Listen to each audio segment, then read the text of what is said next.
At West Sussex County Council, we have said that the big society isn't anything new, that our towns, villages and parishes are already working together to improve their lives and their community.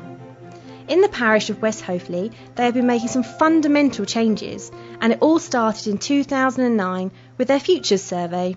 We got about a 65% response from households, which I think we thought was pretty good, really. A success is the Hoathly Hub, a community social network with 400 registered members. So what exactly is the Hub?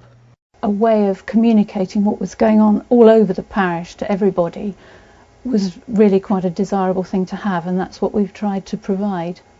The idea is that it's as simple as possible to put data in, but it's complicated when it comes out because it then goes off to absolutely everywhere, so that people can receive your information in the way that suits them best.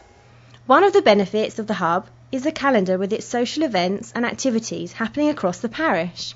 There are key users within the community, and one of the most popular is a theatre goers group. Because more people that use the Hub, the more people are going to see what we're doing and what we've got on offer. Because we've got a lot of widows around here, and they haven't got anyone to go to the theatre with. Without the Hub, it would be very difficult to get the message out to everybody in the village.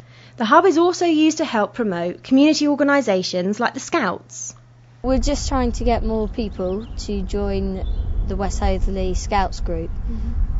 So on the Hoathly Hub we'll be posting events. Another community initiative is the use of sustainable and renewable energy. In January, Nick and Rita had their solar panels fitted to generate electricity and provide them with hot water.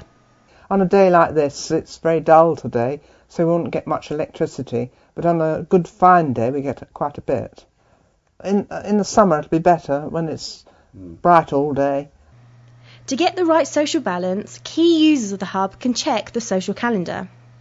It was a good opportunity for us to start looking at what other events were going on, what other organisations were doing, so we weren't clashing and having the same events on at the same time. The community are listening to the views from all generations, including the request for a skateboarding ramp. We've done a petition around the whole village trying to get people to sign it. We've got about 5 pages of people that signed it. We know there is a real appetite from people and organisations who want to rise to the challenge of deciding what their local communities need.